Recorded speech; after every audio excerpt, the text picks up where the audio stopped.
Winning cures everything. Now for your hosts, Gary and Chris.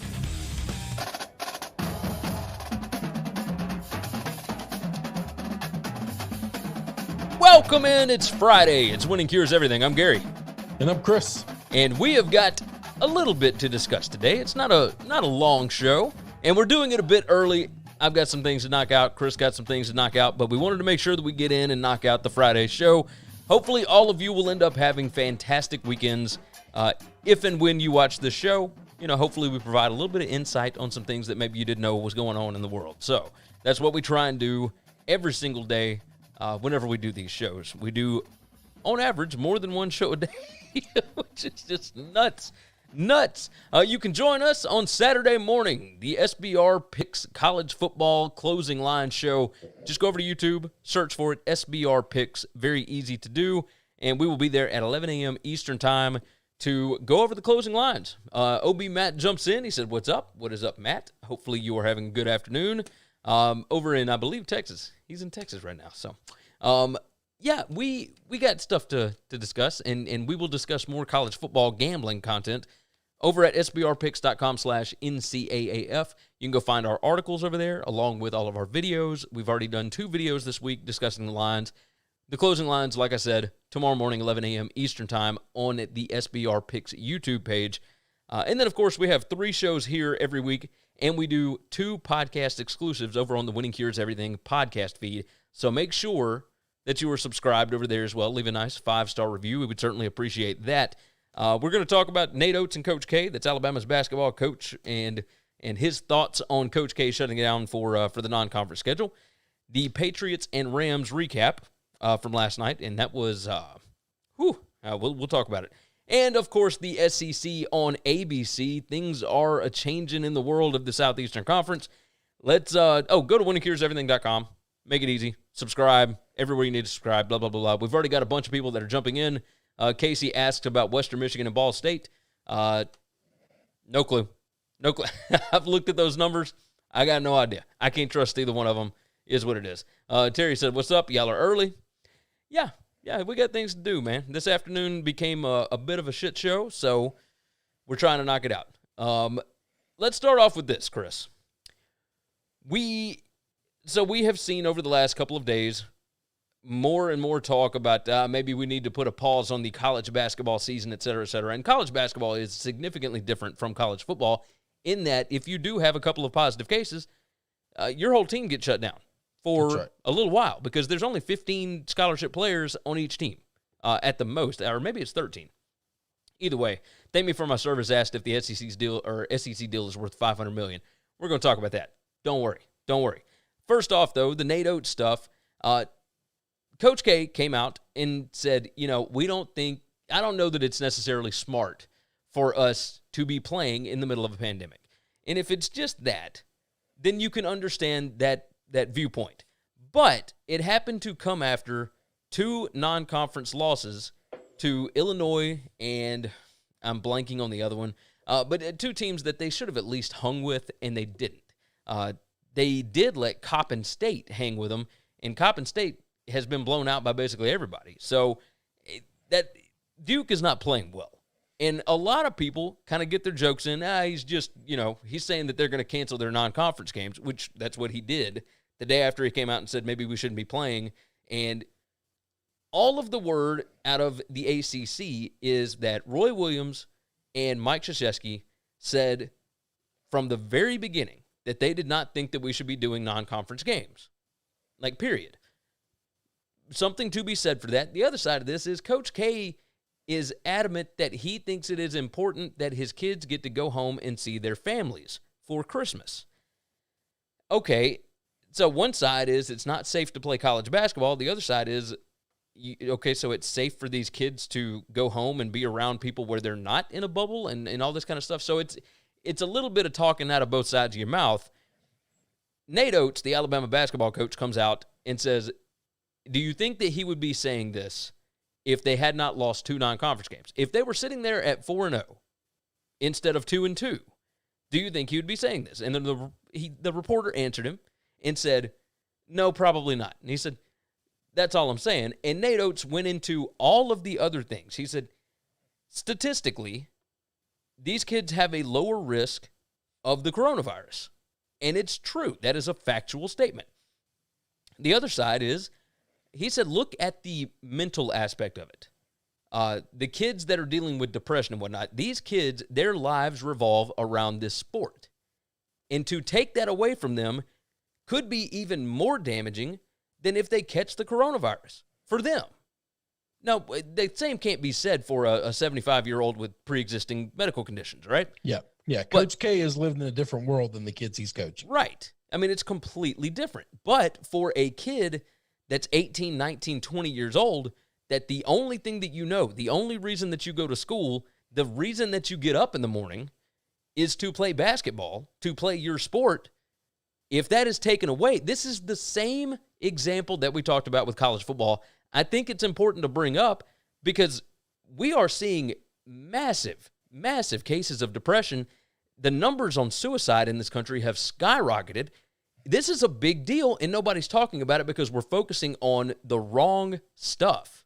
Do you feel the same way? We're focusing on things that we can manipulate and mess with people on. Yes. So regardless right or wrong is indifferent. Are people still getting sick from the coronavirus? Yes. Are they still dying? Yes. We're not giving all the information of the people that are dying, though. And that doesn't mean that their lives don't matter. But at some point in time, when the average age, CNN read off like 8 names of people and gave like a little snippet of their life story to talk about how heartbreaking it was.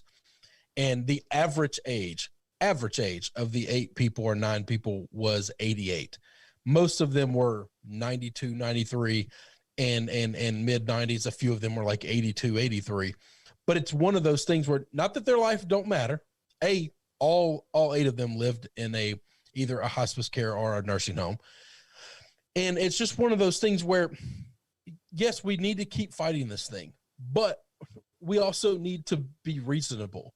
We also need to think with our brain a little bit and understand that these kids playing basketball has zero correlation to 88-year-olds in nursing homes dying. Unless you send the kids back to the family for Christmas instead of keeping them in a bubble, right? Like, not that we're trying to keep the kids away, but like that's the other part that just drove me insane. Sending them back to their family. I mean, the chances of them going to visit Nana in the nursing home or hospice care, knowing that they've been on college campus, they'll probably want to see her, but probably aren't going to go see her. Right. The chances are pretty slim. You can send them home. You can still send them home. There's also the chances if you send them home and they come back to campus, they're going to have it when they come back to campus. But no one cares because they're going to come back and be around other 19-year-olds. Oh, yes. I agree. But what I'm saying is if they're trying to save the kids and they're trying to keep them from getting sick, sending them back to their families may not be the smartest idea. Like, I think that they are in better hands on campus in a bubble inside that basketball program. That might be, but going home or going to school, it doesn't matter. They're just either they're at a low risk for it or not, Yeah. So, it's just one of those things where if they're going out to I'm going to tell you this, as 18, 19-year-old or 21-year-old, when I was in college, whether I was at home or at campus, one way or another, I'm finding the bar. Okay. Yeah. So my lifestyle is not going to change. The difference is I'm going to go to a bar after eating Taco Bell, and playing video games with my buddies, or I'm going to go to a bar after having dinner with mom and dad. Like that. Most of my life didn't change whether I was away at school or home. Yeah. No, that makes sense. And I'm going to bet most of these kids, it ain't going to be any different for them either. They're not going to, if you're cautious, you're going to be cautious at school and at home. If you're not cautious, you're not going to be cautious at school or at home. Yeah. So it doesn't matter. Just don't go see Nana at the nursing home. That's all. Yeah, pretty much. Matt jumps in. He said, in this time, the kids could be looking for comfort and their families worry about them away and possibly get infected. Matt said, some kids may lose a family member to the virus. They have a chance to see that family member one last time. He said the girls on campus have worse thing than COVID. Damian said there are probably more deaths from abuse and neglect at these nursing homes than the virus. Maybe, probably. I don't know the I don't answer know the to any numbers of to that. I that. don't know. We don't have any studies from any of that either, by the way. So that's, not right now we don't, because we're But basically studying and focusing on this one thing. What we do have is that 60% of all of the deaths in this country from the coronavirus have come from nursing homes. And nursing homes bring up 0.5% of the population. That's right. I don't know how to stop it from there, because the people that work at those places have to still go home. And guess what? The people that work in those places, I've known a few of them in the past growing up. They don't make a lot of money. Yeah. So they're leaving there and they're going to a second job. And then they're going to the grocery store and they're taking care of their family. Like, it's not that the lifestyles of the rich and famous and they just can Uber Eats everything and have, their groceries being brought to their doorstep, because they can't pay that little bit extra. Yeah. Yeah. So I think there is something to be said for what both men said, Nate Oats and Mike Krzyzewski. I think that I have a problem. I have a problem with Coach K whining. It just not because of what he said, but it's just like it's my same argument to you the other day when you were complaining about somebody getting favorable calls.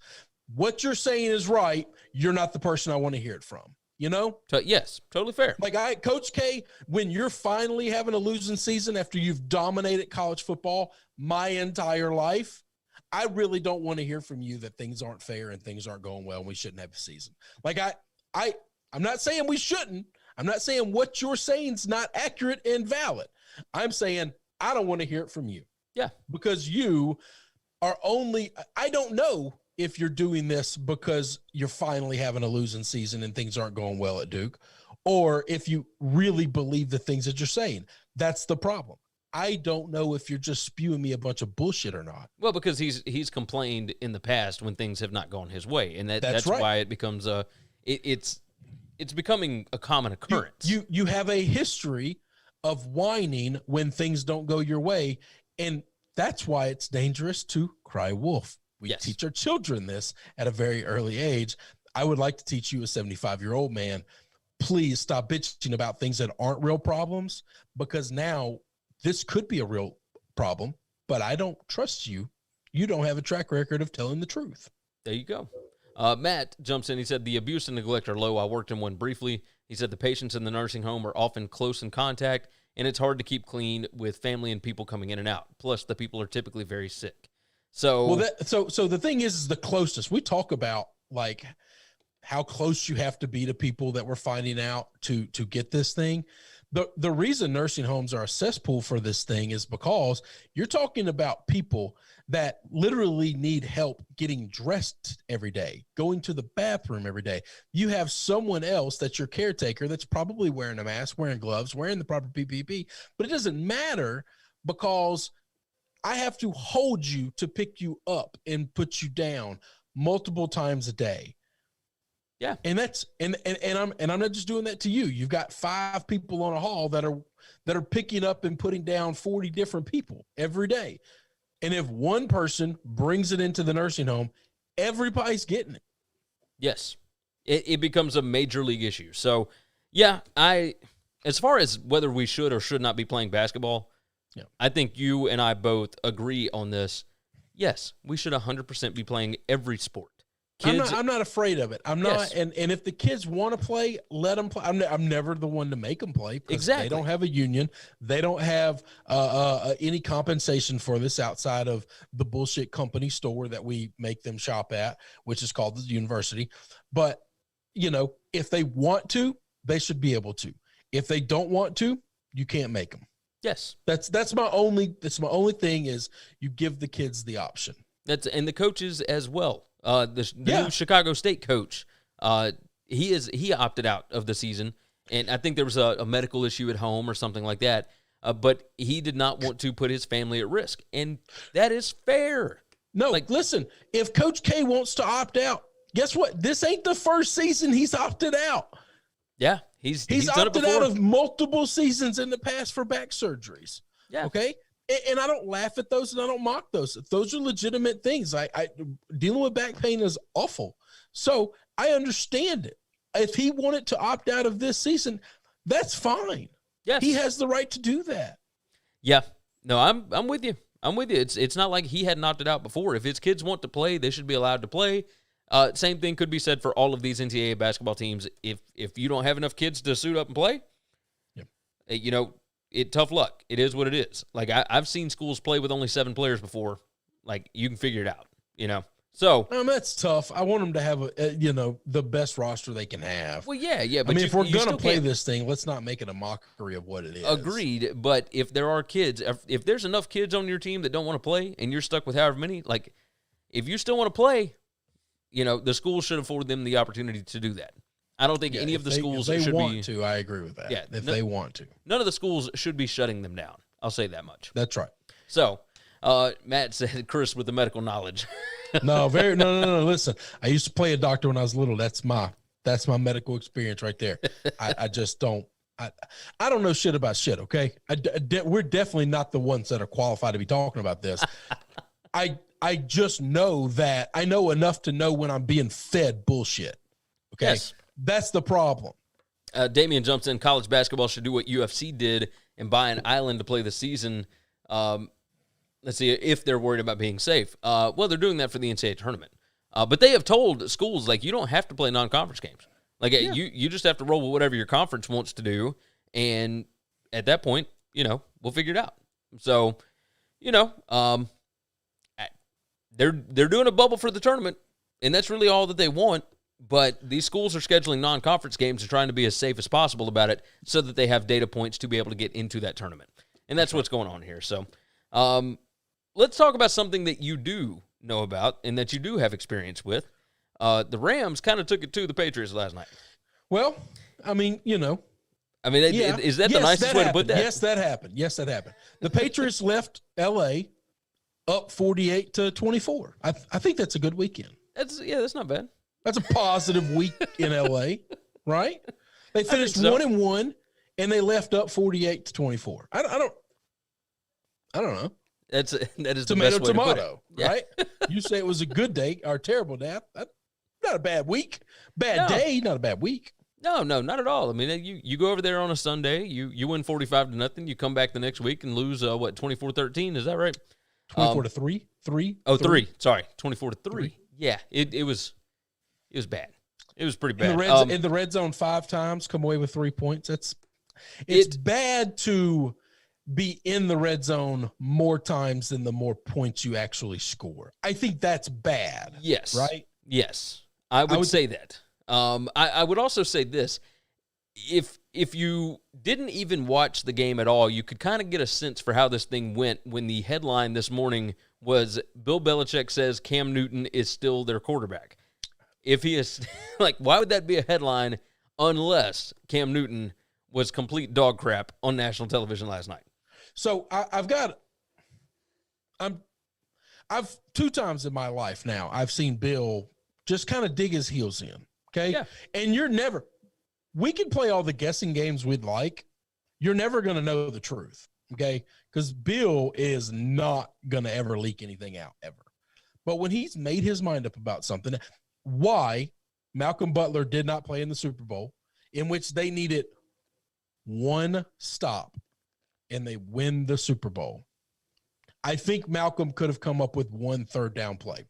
I might be wrong on that, but I think through the course of the season and how we saw him as a player develop and grow, I think he could have came up with 1 stop. Don't know why, but Bill drew a line in the sand and said, I'm not playing him. I don't care how this game goes.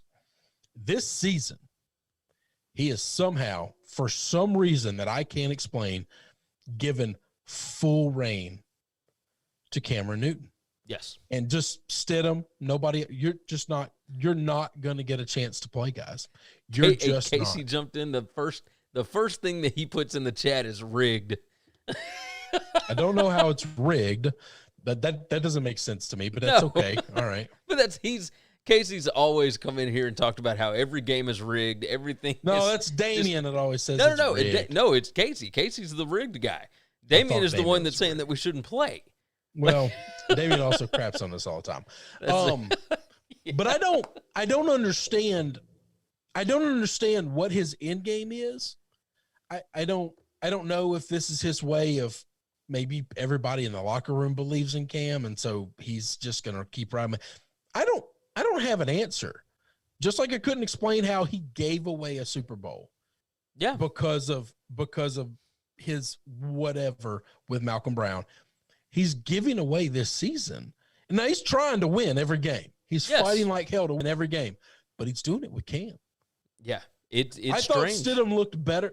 Listen, it ain't hard. This is not a shining endorsement of Stidham to say that you look better than Cam, because Cam looked awful. I'm going to bet that Cam was like the 45th best quarterback in the NFL last night. And the problem is we only start 32 of those sons of bitches, okay? That's a problem. That's a problem, right? I think so. Yeah. And 45 might be generous. He's not good. It might be. His numbers, by the way, 9 out of 16, 119 yards, and 1 pick six. I don't know why Bill is just married to this, we're just going to go down with this ship. I can't even begin to answer it. And it's not like the defense didn't play well.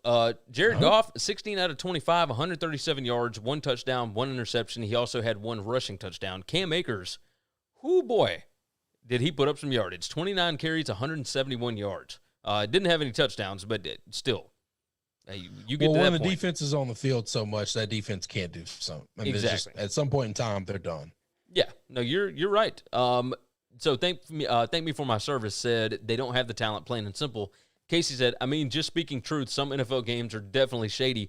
Remember when Cleveland fumbled and recovered the fumble, obviously, and the ref gave the ball to the other team? Damian jumps in and said scripted and started laughing, of course. Birdie wanted to thank you for the Pitt pick last night, cashed easily. You didn't watch that game if it cashed easily. No, that's what he said. So okay. it did not cash easily, but it's still, win by 2 touchdowns with a 6.5 point line. You had a touchdown of leeway there. You needed a garbage time. They got a garbage time touchdown at the end, fighting like hell to keep scoring. Didn't get it, and thankfully Pitt comes down and scores another touchdown to cover the 6.5. Yes, because it was a 6-point game. Yep, so was. Cam makes Trubisky look like an MVP from Damian. No, I don't know. Listen, no, we don't. They cut from the same cloth right now, okay? Yes. If you think Mitchell's better than Cam, that may be, but if Cam's 45, Mitchell's 43, all right? Yes. So neither one of them are anybody you want to bring home to mama right now. I am shocked at at just what Cam has put on the field. Now, it's not like he's working with a fantastic wide receiving core. We get that, but still, his QBR on the season, for last night was 2.9. The regular season this year, his quarterback rating is 78.9. That's not good. He's had 2 of his last 3 games where he had a QBR less than 6. Yes. It just like here. Okay, so against Houston, he threw 26 out of 40 for 365 yards. And then in the last 3 games, 9 out of 18 for 84 yards in a win over Arizona. 12 out of 19 for 69 yards in a 45-0 win over the Chargers. And then last night, 9 out of 16 for 119 yards. He's only thrown 1 touchdown and 3 interceptions in the last 3 games, and 2 of them were wins. Like, I don't understand. Like, how do you go from throwing for 365 yards and a touchdown against the Texans to putting up 2 straight games with less than 100 yards passing? Like, well, I don't know the answer to that, but I know this: that 300 yards he put up, he was still barely 50% on throwing the football. Yeah, that's not good. 24 out of 40 is not good. No. It's 65% completion percentage in that one. He was 13 out of 17 against the Ravens for 118 yards. 9 out of 18, that's 50% against Arizona. 12 out of 19 is 63% against the Chargers. And then last night was 56%. Like, it's not the yardage so much. It is, he is so incredibly inconsistent. And why you continue to roll with this guy, I mean, you're 6-7. You're not making the playoffs. Why would you continue to ride with this guy when there are guys on the team that you can start to develop at this point? That's the thing, is I would at least like to see what we have in Stidham. Yeah. Like, Stidham has not had enough time I mean, on I the don't think field. Stidham's good enough to say he's the starting quarterback next year. No. Okay. I think that's clear. If he was, he would be starting this year. But the problem is do we have a capable backup for next year? Or are we cutting bait with him and over the next 2 to 3 years drafting 2 quarterbacks or signing, an old veteran or something of that nature? Because neither one of these guys look like they need to be on the roster. But Stidham, I don't really have enough information about to gauge. Yeah. This was supposed to be a prove it year for Cam. He took $1 million, Yeah. $1 million to be the starting quarterback of the Patriots. He could have got a lot more money elsewhere. He took $1 million to be the quarterback for the Patriots. And this was supposed to be I'm going to come out and I'm going to shove it all up your ass. And next year I'm going to go get my 13 to 20 million. And in the first 3 to 4 games, it certainly looked like that. Yeah. But he wasn't throwing the football great, but the offense moved cohesively. And then once everybody realized, oh, this guy really, really can't throw the football. Oh, we'll just put 9, 10 guys in the box. No safety over top. We don't need that. Cover man-to-man everybody across the board, and we'll just shut down the run. Damian jumps in and says the NFL is rigged for the Patriots. Trust me, they are making the playoffs. They've still got the Dolphins, Bills, and Jets left. They'd have to win all 3. They play the Dolphins. And need help. And they still need help. Yeah. I don't think that they are going to make the playoffs. But call me, maybe I'm crazy. No. Ryan McCracken said, I'm surprised the Pats have won this many games. A lot of smoke and mirrors. Well, they play so differently than everybody else. That doesn't surprise me at all. Like, they've got a good enough defense to stay in the majority of games. It doesn't help when Cam gives the other team a touchdown, when you give them points. Like, that does not help. The defense is doing everything they can to stay fighting. Yes. And, if the defense or special teams don't score, like they return every kickoff, they never kneel the kickoff and take it at the 25.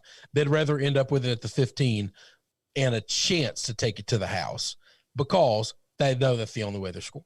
Yeah. Yeah. Casey jumps in. They ain't making the playoffs this year. And so Casey said, I think Cam gives them a better chance to lose, and I think Bill is ready to draft a quarterback. I don't think this team has quit.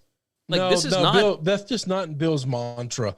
But yes, he's not trying to win the playoffs. He's just trying to win every week. I swear to God, this man doesn't see 2 weeks out, 3 weeks out. That's not how he works. No, he is focusing on the Dolphins right now. Right now. And that's the only team that he knows exists in the NFL. Yes. Right now.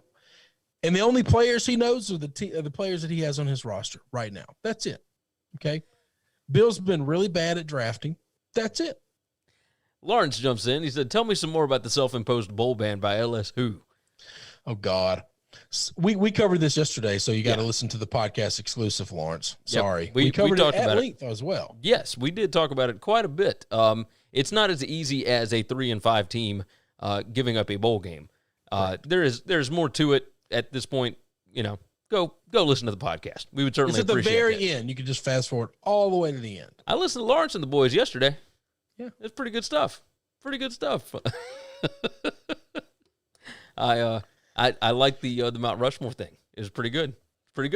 All right, KCK, Cam is not a good quarterback, but Mahomes would struggle to make the playoffs with this team. With all the defensive opt-outs, this team is just bad. The defense has not been bad. No. They just haven't. That's just not true. Like, Damian said the Pats should trade Cam for Stafford. Nobody would take They wouldn't Cam take right him. now. But I think it's funny how everyone always wants to trade terrible players. Like, what GM is sitting around fondling themselves for the chance to get Cam Newton right now? Well, I mean, who in the hell is doing that? Not Bill O'Brien anymore, because that's the only person that would make any kind of a deal like that. Well, and he has a quarterback. Yeah. So he's not going and getting Carson Wentz. Nobody's coming to get Carson Wentz, guys. Nobody. So if you're an Eagles fan, tough shit. That's the bed you've made. You got to sleep in it, all right? Yeah. Nobody's coming to get Cam Newton, okay? It's not happening. No. And you've only got him for a year. So there's no trade even value. After this year, next year at free agency, I believe 0 teams will make Cam Newton an offer. Agreed. Or if they do, last year in the NFL. Yeah, because I don't know how much of a leader he is either. Like, I haven't heard great things out of the locker room. But it doesn't matter. You know, the greatest leader in the world. You can't build an offense around him, as a backup. Well, that's what I was going to say. He doesn't play any system that anybody else runs. Yeah, I mean, maybe you're right. Birdie said, hey, Wentz is going to end up in Indy next year. No, he's not, Birdie. Stop. Just stop. Frank Wright is one of the smartest coaches in the NFL. He's not a moron. He'll find a different quarterback that doesn't cost him $30 million. He won with Carson Wentz and Nick Foles. He won with two terrible quarterbacks. Guess what? He'll go get a quarterback that's way cheaper than Carson Wentz. You know when Carson Wentz was at his best? When he was on his rookie deal. Yes. That's when he had value. Under Frank Wright, by the way. Under Frank. Yes. But now he doesn't, he said you Indy. can say he makes sense. You can say it makes sense. You can say they have cap space. Why would they piss cap space away on a quarterback that sucks? I mean, why wouldn't they just draft one? They paid $25 million for one this year, and they've got a player option on Phillip Rivers. There's 19 quarterbacks coming out in this year's draft. I swear to God. I love how fired up you get about this. I love you guys. I need you to stop being morons. Okay, you're smarter than this. You know nobody wants that trash, and nobody's going to trade anything for that trash. Yeah, you're basically trading for a $30 million question mark. Would you rather try to salvage him, knowing you have to pay him $30 million a year for the next 4 years, by the way, not just this year, and then try and fix everything that has been broken with him to make him play? So you got to fix him. So let's say you try to do that, or your options are to draft one of Trevor Lawrence. I'm just doing this off the top of my head. Justin Fields, Lance, Ian Book, Kyle Trask, Wilson. That's 6 quarterbacks right there. Mac Jones. Really good shot that all of them, and Mac Jones, that all of them are going to go in the first round, by the way. You can get your plethora of quarterback this year that you can take a shot with that you have on a rookie deal that's going to cost you nothing, or you can try to salvage the career of this washed-up has-been that should have never been. If he was in $30 million a year for 4 years. If it doesn't work, your cap space that you have right now is all gone. It's gone for 4 years. Who the hell would do that? Birdie said you are dead wrong. Casey said the Eagles will have to send a good pick with Wentz to make it happen, but I do believe the Colts with Wentz next year, or will have Wentz next year. I look at this. I need one piece of logic. I don't want to cut you off. I need one piece of solid logic that tells me why an organization like the Colts would do this. There is no why solid would logic. They do this? Other than they have not had luck with other quarterbacks since Andrew Luck. That is the only thing. The only reason they would do this. They've tried that luck with 2 quarterbacks. Yes, agreed. But one was a 3rd-string QB for the Patriots, and the other is a washed-up guy at the end of his career. Yes, and Carson Wentz is still young. However, he is extremely expensive, and you did have success with him. Like, if Frank Reich decides, you know what, I'm comfortable with him, and I know what his flaws are, I can fix it. Like, if he decides that, then okay. That's the only logic that I can see. My logic would be you get a quarterback on a rookie deal and you mold him into what you want him to be. And that's the best way to go about it, because then you can pay everybody else. Cost you nothing. Yep. Cost you nothing for 5 years. 5 years, it cost you nothing. But yet, if you roll the dice on this Carson Wentz thing, if you just roll the dice on it and it doesn't work, you're on the hook for 4 years. Yeah. So next year is a bust, and the next 3 years after that is a bust. Hey, Lakers champions comes in with, you put that dog down yet? Like, oh, he said, boy, getting old. If you're talking about Suki on my side, no, Sook's still around. Still hanging my out. dog. Oh, well, I guess. My dog. I think they've seen Maui. No, what I was going to say is the Wentz thing, like, it would make sense, and Wentz would have a better opportunity if he were somebody like Ryan Tannehill, who did not have a deal, and you could sign him in the short term to see if it works. But making a $30 million, or worse than that, $100-something million deal. That's right. It's not just $30 million because they got cap space next year. You kill your cap space for 4 years. Yes. Hoping you can magically turn this guy around. Why would you do that when you could just take a chance with somebody who costs you nothing? And see, Birdie said they're ready to win now. But will they be ready to win next year? Because you've got a bunch of free agents, man. Hang on. They're ready to win now. That's fine. Do you not think rookie quarterbacks can come in and win immediately? Dak Prescott took the Cowboys to the playoffs his rookie year. Yeah. We have seen it multiple times. Russell Wilson. Patrick Mahomes. Jesus Christ, yes. Patrick Mahomes. Rookies do it, or young guys do it all the time. You don't have to wait 3 or 4 years for these guys to develop anymore. And sometimes it's actually better. They come in more pro-ready than any time in history. Sometimes it is better because they come in and guys in the NFL do not know their strengths and weaknesses. If you're ready to win right now, you go get Ryan Fitzpatrick. If that's the guy you get. You don't get Carson Wentz that costs you $30 million a year. You'll get Ryan that costs you 10. Hey, Lakers champion said Lamar Jackson. Yeah, second year in the league. Yeah, Lamar Jackson. Yeah. Yes. Yeah, rookies do it all the time. Second-year guys do it all the time. Yes. You don't have to wait 5 years for them. Now, you are correct about that. All right, let's knock this out right quick. The last that we're going to talk about is the SEC on ABC, and then Chris has got to get out of here. The deal that the SEC signed with the Disney Corporation is for $300 million a year over 10 years. Now, that is not official. It could be $305 million, or it could be, whatever.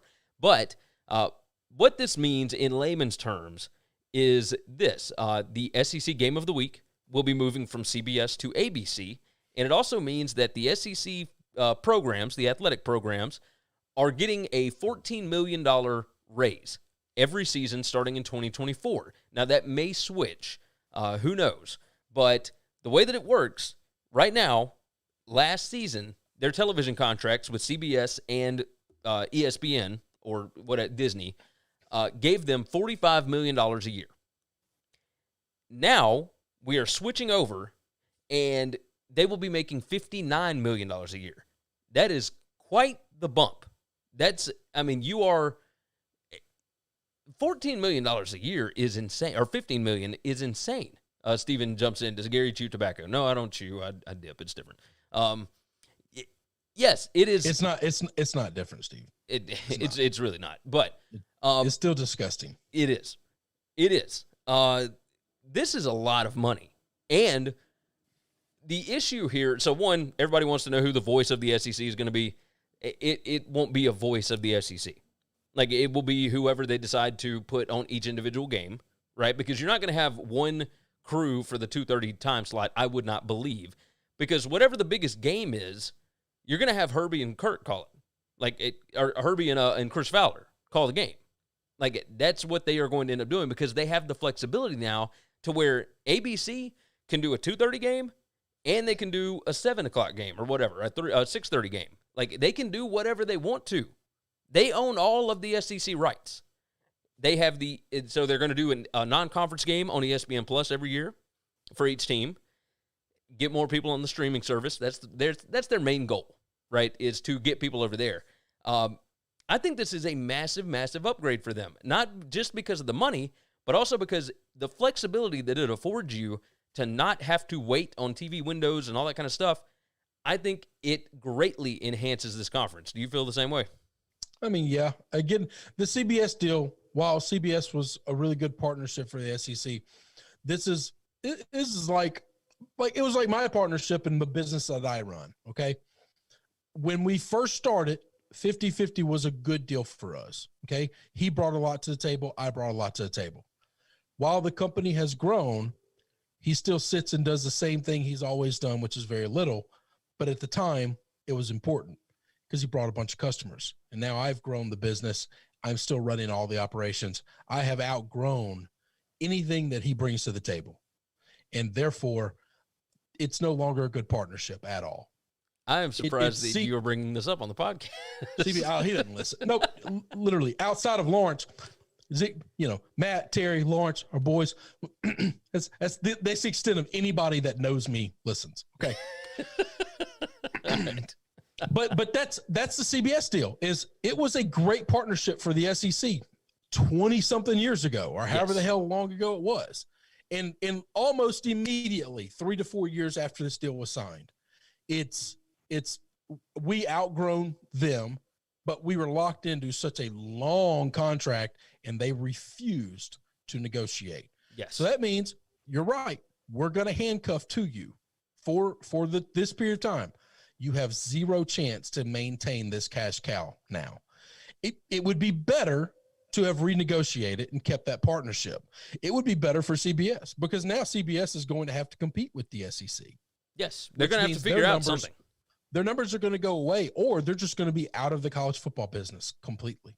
Yeah, so I would not be surprised if we do end up having Pac-12 or whatever. They've already got a deal with Boise State and with the Mountain West. I don't think that's going to be on big CBS every Saturday, but who knows, right? And this is an opportunity for the Pac-12, who does not have a media rights partner, at least not a major one. They've got their deals worked out with Fox and ESPN, but it is pennies compared to what the SEC just got. They're terrible. Yeah. What Larry Scott has done with that conference is awful. Unforgivable. Just awful. Yeah.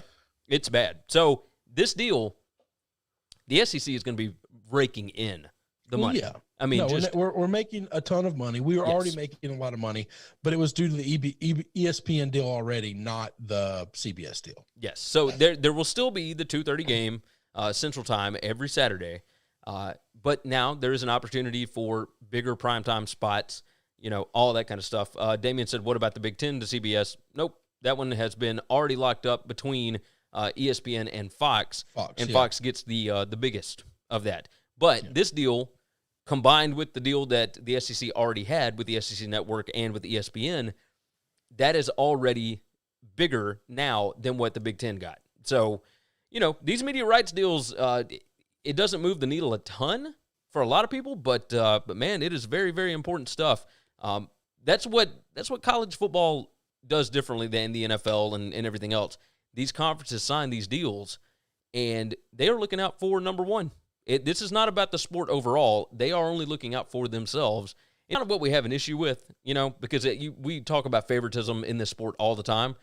It's stuff like this that causes it, Yeah. And it's cheers to them for going out and getting theirs, because the sport in and of itself is fundamentally flawed. We've talked about that. But until they do something to switch that around, there's nothing you can do. It's why Coastal Carolina and BYU was on ESPNU instead of one of the big networks. Yes. Is what it is. All right. Is there anything else that we need to talk about? No, I haven't seen anything break. Let's go on and get out of here. You guys have been fantastic. Make sure that you jump in with us tomorrow morning, 11 a.m. Eastern Time, 10 a.m. Central. We will be on SBR Picks over on YouTube, discussing the closing lines for the college football Saturday that is to come. We are 1 week away from Championship Saturday, and I can't wait. I am excited about it. It's going to be a good show tomorrow, and we got some stuff to discuss. We got bowl games coming up next week too, man. It's going to be a good time. Good time. So do us a favor. Go and subscribe to the podcast. Make sure you leave a nice 5-star review. Subscribe everywhere that you need to be subscribed, and we're going to get out of here. Enjoy your weekend. Take care of yourself. Take care of each other, and hopefully we can cash some tickets this weekend. Thanks for checking out Winning Cures Everything. If you want to keep up with us, hit subscribe on YouTube or your favorite podcast app. Visit the website at winningcureseverything.com, or you can like us on Facebook or follow us at Winning Cures, at Gary WCE, or at Chris B. Giannini on Twitter. Share out the show, leave a nice review, and make sure